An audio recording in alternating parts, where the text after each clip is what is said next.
Bonjour à toutes et à tous. Voilà, donc je vais débuter ma chaîne avec des audios. Je veux pas, enfin voilà, moi je préserve un secret depuis plusieurs années, c'est d'être dans un lien de flamme jumelle. Donc c'est pour ça que voilà, je tiens à vous dire que si je me montre pas, c'est pour ces raisons-là, parce que je pense que beaucoup de shaders comprendront que voilà que c'est quand même quelque chose où il est difficile d'en parler à l'entourage. J'ai réussi une fois à le faire et puis bon, ça n'a pas été compris. Donc depuis, je me suis un peu renfermée sur moi vis-à-vis de ça. Donc vous comprendrez bien que voilà que de m'exposer sur la toile, ça c'est pas très envisageable pour moi. Et ma chaîne sera à base d'audio. D'ailleurs, je remarque beaucoup en ce moment, avec grand plaisir, que beaucoup de personnes étant dans des parcours longs se manifestent sur YouTube. Et ça, je trouve ça très bien parce que c'est vrai qu'on parle beaucoup des parcours courts. Les vidéos les plus récentes concernent les parcours courts. Et c'est vrai que quand on est sur un parcours long, on a du mal à s'identifier à des flammes jumelles qui sont sur la toile. Donc voilà. Donc je voulais apporter un peu ma pierre à l'édifice. Surtout, je suis quelqu'un qui fait beaucoup de monologues intérieurs et je me suis dit pourquoi pas les partager. Peut-être des gens se reconnaîtront, pourra échanger sur des ressentis, sur des idées qu'on a, sur nos parcours respectifs. Et puis je vais voir ce que ça va donner. Donc aussi, ce que je voulais préciser, c'est que j'ai pas encore le matériel adéquat. Donc là, je fais quelques audios certains que je posterai, d'autres non. Ensuite, je vais parce que je m'y connais pas trop dans tout ce qui est audio, tout le matériel qu'il faut. J'y connais pas trop grand chose. Donc voilà, j'investirai dans du matériel quand je saurai ce qu'il me faut. Mais pour l'instant, je fais avec les moyens du bord. Donc j'espère que ça sera audible pour tout le monde et voilà. Voilà, donc ça va être assez nature. Moi, je suis quelqu'un d'assez nature, donc voilà, ça sera nature comme je le suis. Donc moi, pour commencer dans l'ordre, donc moi je suis dans un parcours long de plus de 10 ans maintenant. Donc j'ai rencontré mon hôte il y a plus de 10 ans, il y a 11 ans d'ailleurs. Et par contre, j'ai découvert que j'étais flamme jumelle il y a 4 ans. Il y a 4 ans, voilà, j'étais sur ce parcours totalement par hasard. Parce que je connaissais pas du tout la notion de flamme jumelle, j'en avais jamais entendu parler. Je connaissais les âmes sœurs, oui, j'avais entendu parler des âmes sœurs, de la légende du fil rouge, tout ça. Donc ça, j'y croyais moyennement. Donc je suis quelqu'un de croyante, mais pas du tout. Enfin, j'étais quelqu'un de croyante, mais pas du tout spirituel. Et le lien est venu pratiquement à moi. Ça a été pour moi une révélation suite à un burn-out que j'ai eu professionnel après le Covid. Donc j'ai fait un gros burn-out et moi, quand j'ai eu la séparation avec mon autre, j'ai perdu la foi. Donc c'est là que je me rends compte de l'importance de la foi dans le parcours, c'est que moi je l'ai totalement perdue. C'est-à-dire que la séparation avec mon autre, elle a été tellement douloureuse. Pour moi, c'était tellement une injustice que j'en ai voulu à Dieu, aux anges, à tout le monde. Alors que moi, j'étais quand même quelqu'un de croyante parce que j'ai eu quand même j'ai eu des accidents de vie, j'ai eu un parcours de vie assez chaotique.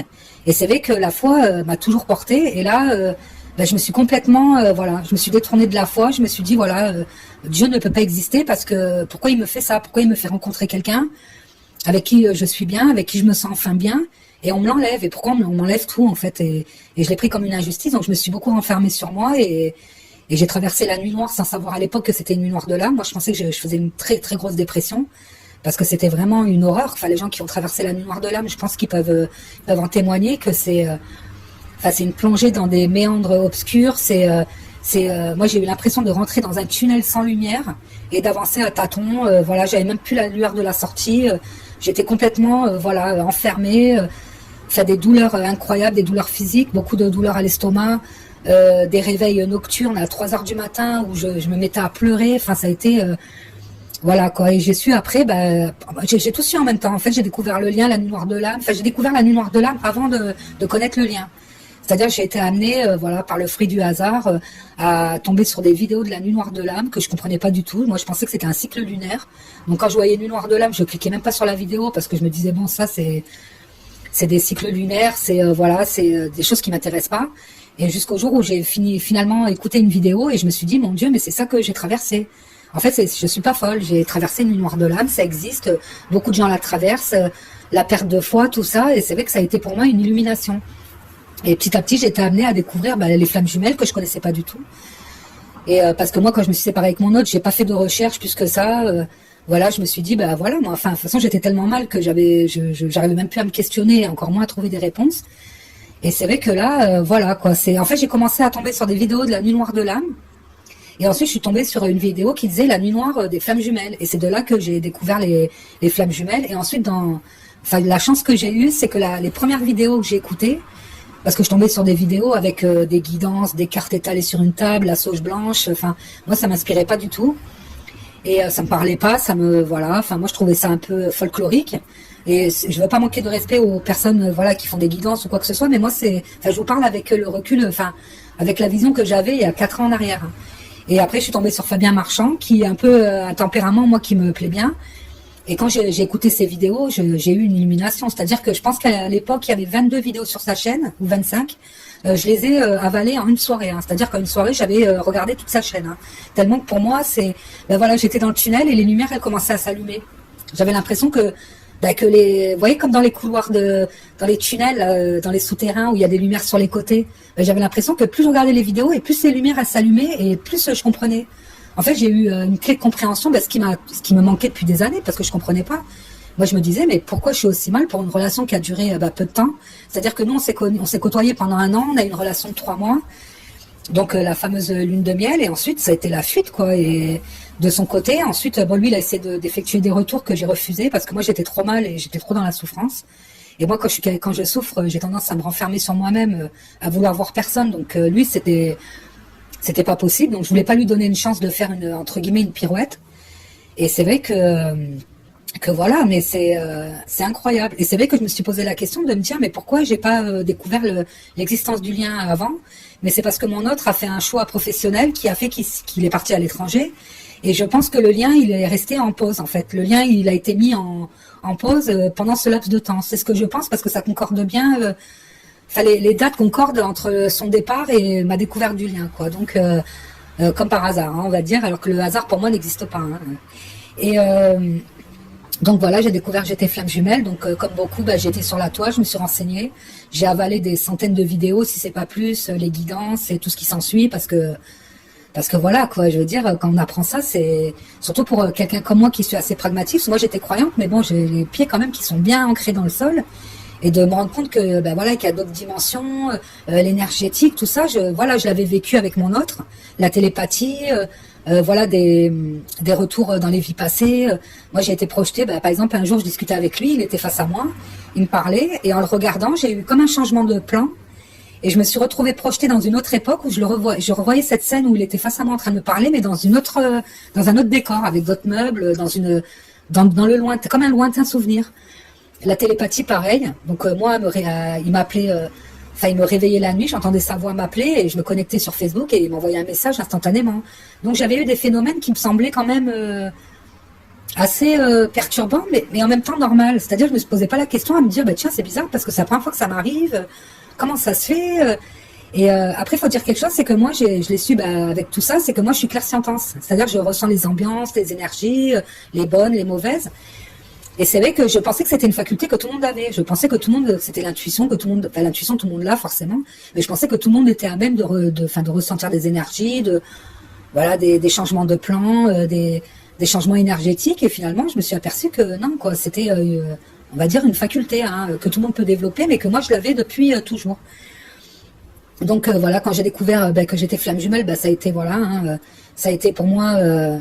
Ça a été des réponses à toutes les questions que je me suis posées par rapport à mon enfance, par rapport à mon vécu, par rapport à mon caractère, par rapport à ce qui s'était passé dans ma vie, parce que moi j'ai eu quand même un cheminement avant de rencontrer mon autre, quoi. Enfin, je veux dire, j'ai été mariée, j'ai eu des enfants, j'ai eu des drames, j'ai eu une famille qui était dysfonctionnelle, et moi j'ai toujours pris ça pour, je me disais mais j'ai pas de chance en fait, je suis quelqu'un de malchanceux, la chance elle est pas pour tout le monde, enfin elle est pas pour moi, et c'est vrai que j'ai compris grâce à ce parcours pourquoi j'avais traversé tout ça. Donc maintenant, je remercie ce parcours-là.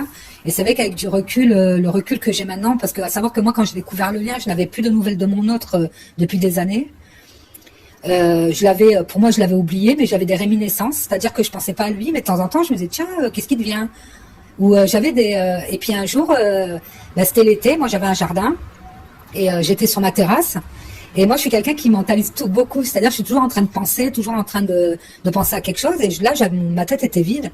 Et j'étais en train de fixer le mur, où il se passait rien. Je fixais le mur, j'étais dans une rêverie. Et j'ai eu la vision de mon autre en hologramme. Et je sais que c'est incroyable, mais c'est vraiment ce qui s'est passé. Et je l'ai aperçu et j'ai ressenti une plénitude. Ça m'a fait tellement bien de le voir. ça m'a fait du bien et ça je l'ai pas compris.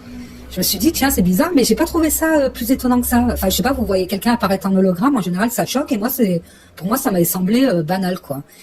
Et les jours qui ont suivi, mon entourage qui le connaissait aussi et puis que bon vu que les années sont passées que lui il a quitté la France, on commençait à me reparler de lui, à dire ah bah tiens qu'est-ce qu'il devient lui, ah bah tiens qu'est-ce qu'il fait, est-ce qu'il est revenu, et je me suis dit c'est quand même bizarre parce que je pensais plus du tout à lui, je le vois apparaître en hologramme, je ressens une sensation de bien-être et à partir de là tout le monde me parle de lui comme s'il était revenu dans l'atmosphère on va dire.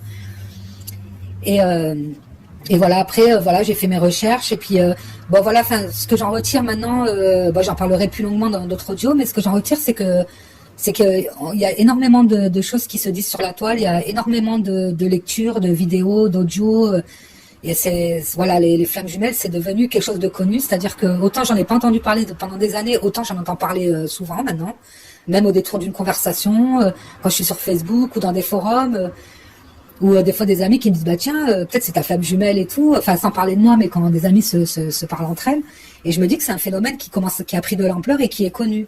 Donc ça je trouve ça bien parce que c'est vrai que les parcours longs on s'est retrouvé un peu enfermé dans quelque chose qu'on ne comprenait pas. On se croyait fou, enfin moi je me suis cru folle pendant tout ce temps-là sans savoir, je me suis dit ça y est j'ai pété un plomb, je me suis amourachée de quelqu'un avec qui ça n'a pas fonctionné.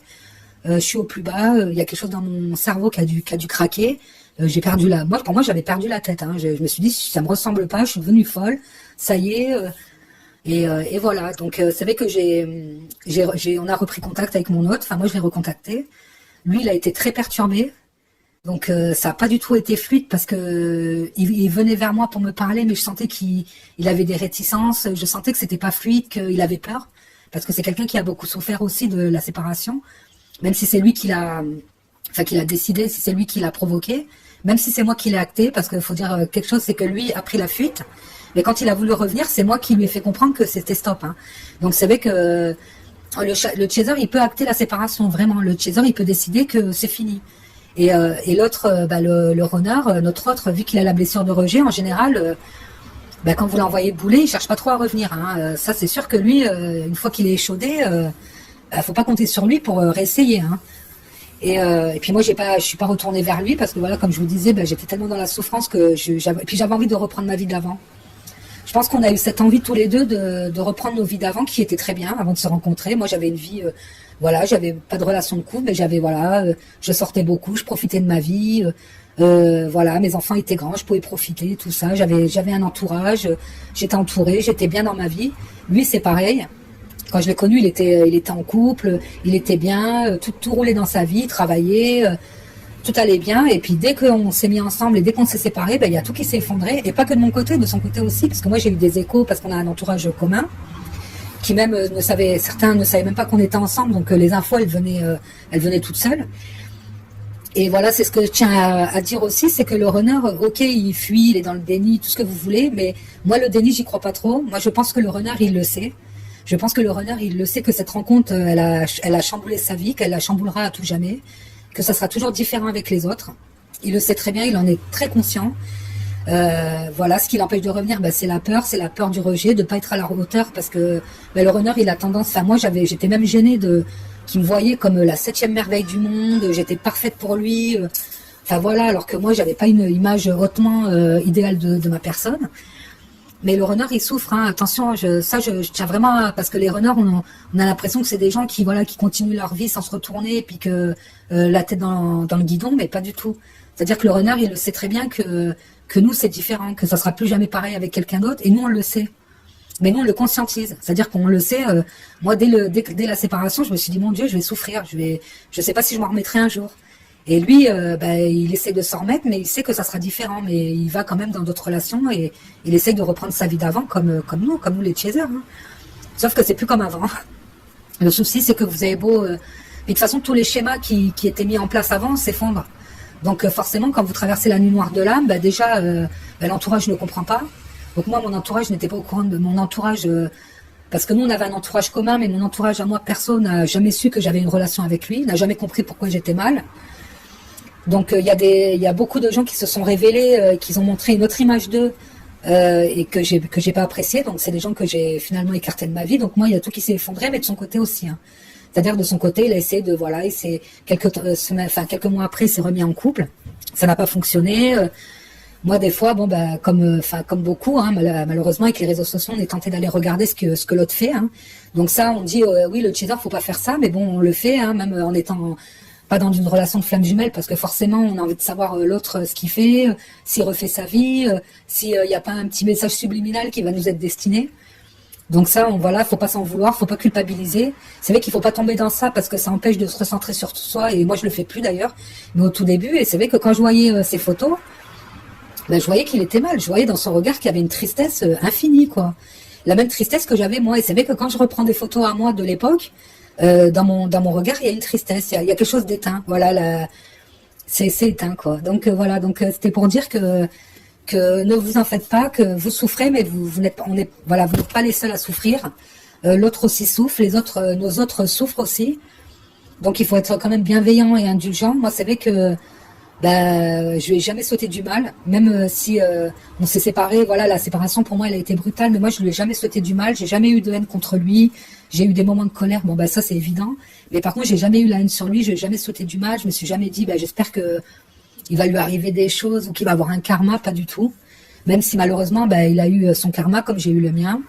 Et voilà, donc je vous retrouve pour un prochain audio. Et voilà, je ne sais pas le sujet que je vais aborder, mais voilà, pour l'instant, c'était mon monologue du jour. À bientôt.